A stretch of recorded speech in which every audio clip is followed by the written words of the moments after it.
Assalamualaikum warahmatullahi wabarakatuh.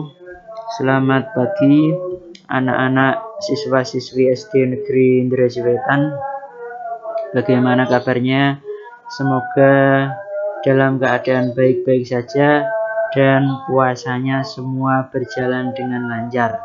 Amin ya rabbal alamin. Sebelum memulai materi kegiatan bulan Ramadan pada pagi hari ini, mari kita awali dengan berdoa terlebih dahulu. Semoga kegiatan bulan Ramadan, materi yang akan kita bahas bersama-sama, yang akan kita ikuti berjalan dengan lancar, tidak ada halangan suatu apapun.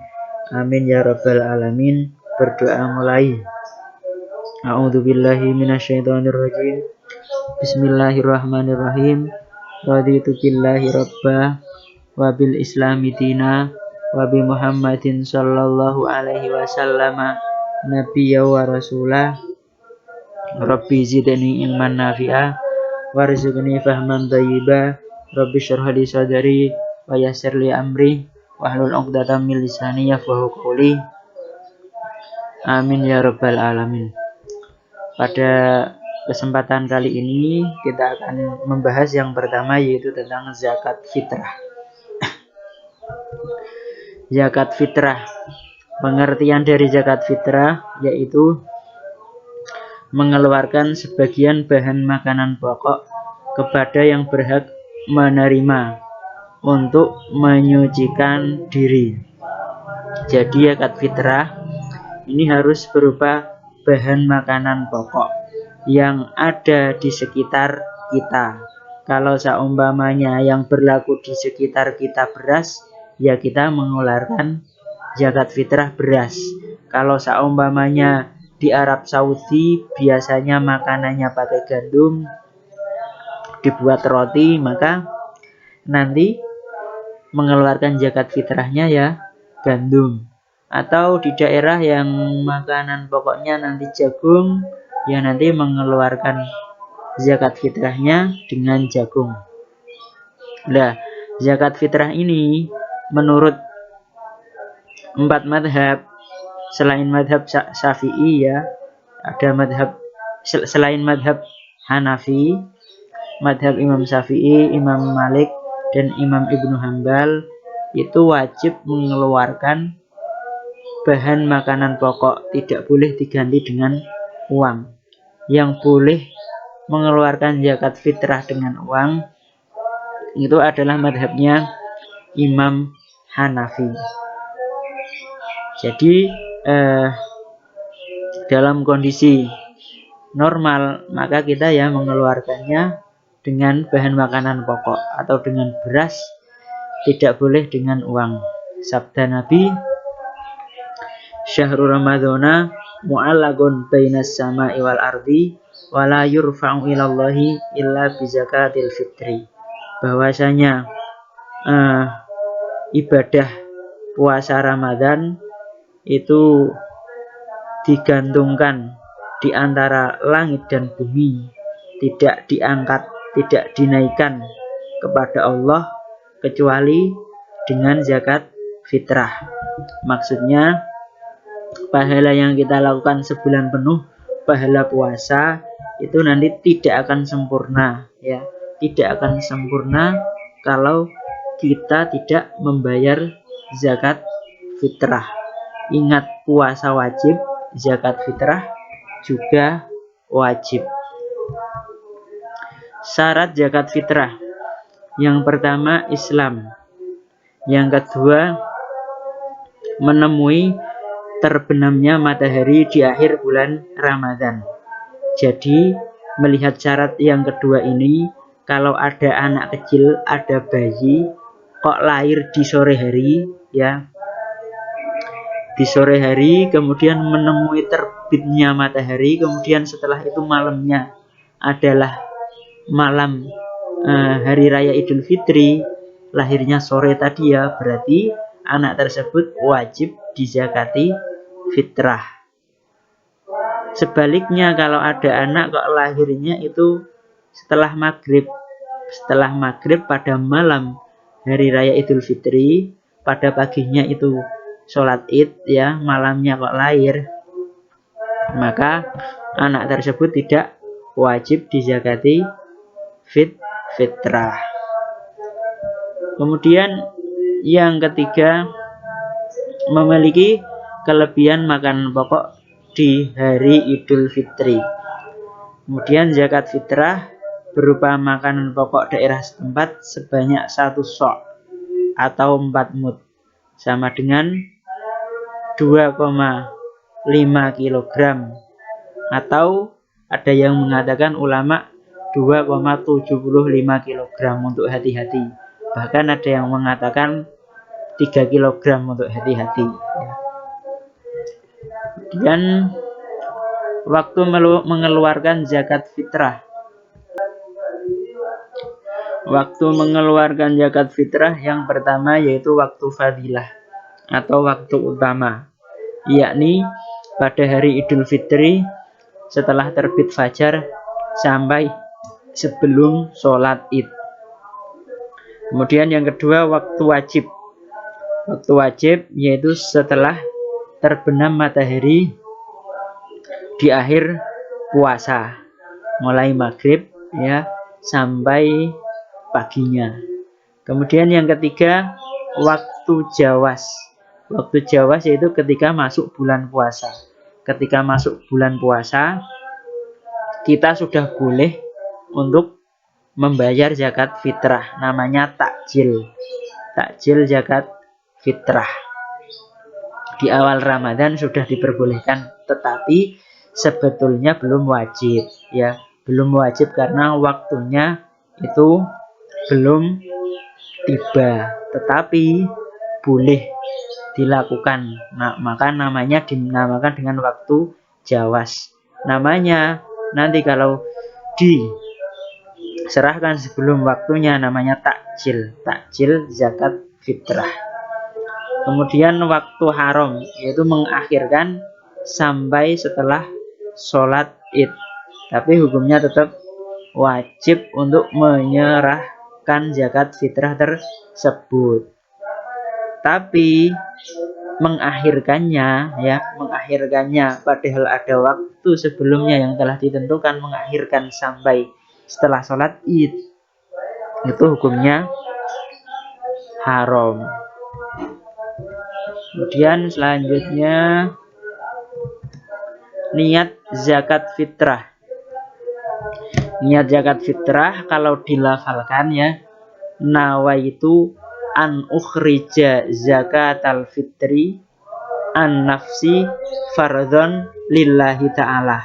Ini kalau mengeluarkan zakat untuk dirinya sendiri. Ini ada 3 pilihan ya. An nafsi untuk dirinya sendiri, atau zauji. Zauji itu untuk suaminya, atau zaujati untuk istrinya. Kemudian waladi untuk anaknya. Jadi kalau niatnya sendiri tadi untuk dirinya sendiri, nawaitu an ukhrija zakatal fitri an nafsi fardhon lillahi ta'ala. Kalau untuk anaknya, seumpamanya untuk anaknya berarti nawaitu an ukhrija zakatal fitri an waladi fardhon lillahi ta'ala. Kemudian yang berhak menerima zakat atau mustahik zakat ada 8 golongan. Ada fakir, miskin, ibnu sabil, amil, gharim, mu'allaf, riqab, dan sabilillah. Fakir ini adalah orang yang tidak mempunyai pekerjaan ya, atau punya pekerjaan tapi penghasilannya itu tidak mencukupi. Kemudian kalau orang miskin punya penghasilan, kalau dihitung normal sebetulnya tidak bisa mencukupi, tapi karena hidupnya itu di bawah standar, istilahnya nek urip niku ngirit jadi cukup nggih. Mergo diirit sebetulnya kebutuhannya seumpamanya 500.000, tapi penghasilannya cuma 300.000. Seharusnya kebutuhannya 500.000 tapi penghasilannya 300.000. Diirit sehingga bisa mencukupi. Kemudian yang ketiga, Ibnu Sabil, yaitu orang yang kehabisan bekal. Kemudian yang keempat, Amil. Amil yaitu badan atau panitia yang mengurusi zakat, dan ini dibentuk oleh pemerintah. Kalau cuma panitia zakat ya, yang seperti kita lihat di desa-desa atau di masjid-masjid, itu tidak bisa dikatakan amil dan tidak boleh mengambil bagian zakat. Kemudian yang kelima, gharim. Gharim yaitu orang yang punya hutang, hutangnya banyak. Kemudian yang keenam, mu'alaf, orang yang baru masuk Islam. Kemudian yang ketujuh, riqab, hamba sahaya. Ini budak pada zaman dahulu ya. Sekarang sudah tidak ada yang namanya riqab atau budak. Budak ini diberi zakat supaya untuk memerdekakan dirinya, tidak menjadi budak lagi. Kemudian yang kedelapan, sabilillah. Sabilillah ini adalah orang yang perang di jalan Allah. Kemudian selanjutnya, sholat Idul Fitri. Apa sholat Idul Fitri? Yaitu sholat sunnah 2 rakaat yang dikerjakan pada hari raya Idul Fitri. Waktunya setelah terbit matahari sampai menjelang waktu zuhur. Hukumnya sunnah muakkadah, boleh dikerjakan sendiri atau berjamaah. Tetapi yang sering kita jumpai dilaksanakan secara berjamaah. Kalau seumpamanya tidak bisa berjamaah ya, karena masih dalam perjalanan mudik atau apa, pada paginya itu masih di bus, masih di dalam kendaraan, kemudian sampai rumah kok jam 8 atau jam 9, masih tetap disunahkan untuk sholat Idul Fitri sendirian ya. Kalau sendirian ya tidak usah ada khutbahnya. Sholat Idul Fitri itu biasanya diawali dengan takbir. Di rakaat pertama 7 kali dan di rakaat kedua 5 kali. Allahu Akbar, Allahu Akbar, Allahu Akbar. Diulang-ulangi ya. Itu takbirnya hukumnya sunnah. Kalau seumpamanya imamnya lupa atau gimana, itu sholatnya tetap sah, tidak usah melaksanakan sujud sahwi karena takbirnya hukumnya sunnah. Hal-hal yang sunnah dikerjakan sebelum sholat id. Pertama, mengumandangkan takbir. Yang kedua, mandi terlebih dahulu. 3, memakai pakaian yang bersih dan rapi. Nggak harus baru ya. Baru itu cuma kadang gengsi atau terbawa teman-temannya. Ada pepatah mengatakan laisal id liman labisal jadid. Bukanlah sholat Idul Fitri atau hari raya itu bagi orang yang bajunya baru. Walakinnal id liman ta'atuhu tazid. Tetapi hari raya Idul Fitri itu bagi orang-orang yang taatnya, orang-orang yang ibadahnya, ketaatannya itu semakin bertambah satu hari ke hari yang lain. Kemudian yang keempat, memakai wewangian.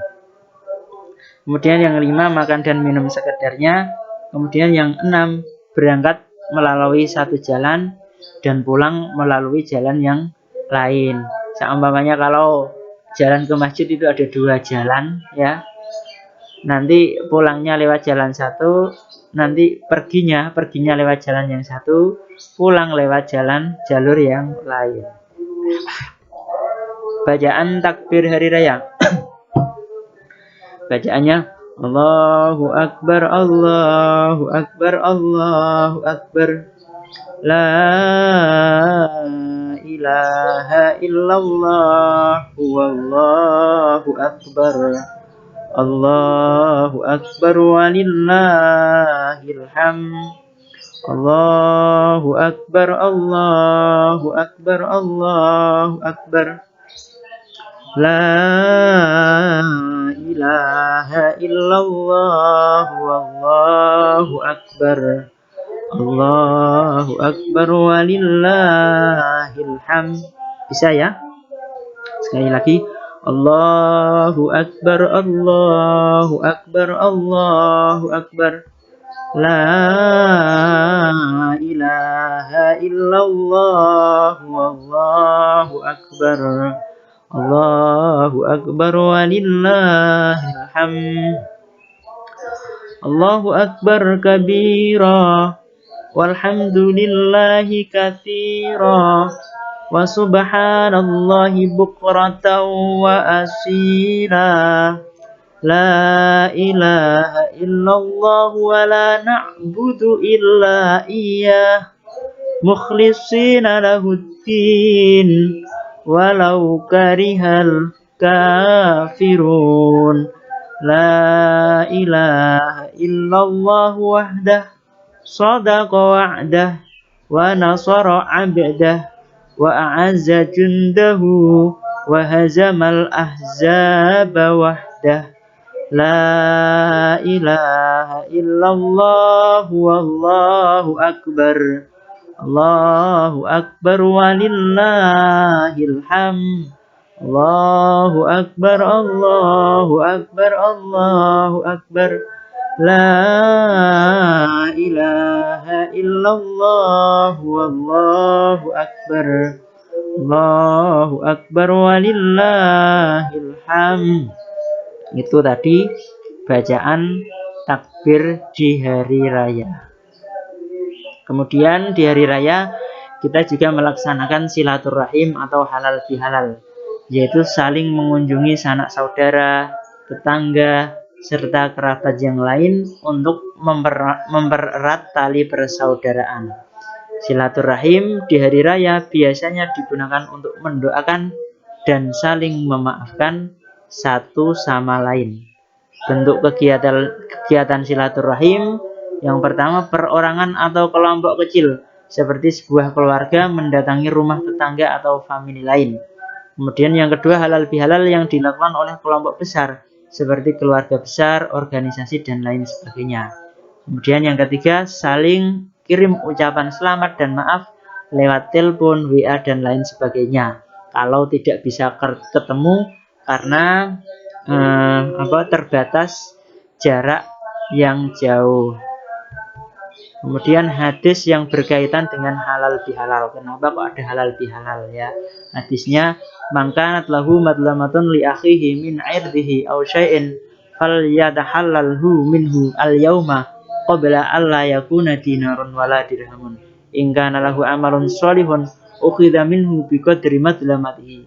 Wa illam takun lahu hasanatun ukhidha min sayyiati sahibihi fahumila alaihi." Artinya, barang siapa memiliki tanggungan kezaliman terhadap saudaranya, entah dalam hal kehormatan ataupun hartanya, maka hendaklah meminta kehalalannya hari ini sebelum datang hari kiamat di mana tidak berguna lagi dirham dan dinar.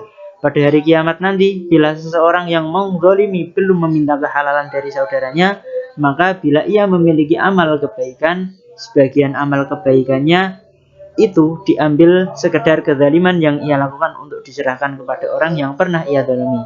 Bila ia sudah tidak memiliki sisa amal kebaikan, maka dosa yang dimiliki orang yang pernah ia zalimi di dunia akan dilimpahkan kepadanya senilai kezaliman yang pernah ia lakukan. Hadis riwayat Bukhari dari Abu Hurairah radhiyallahu anhu. Intinya bahwasanya manusia itu punya yang namanya kesalahan hakul adami, kesalahan antar manusia.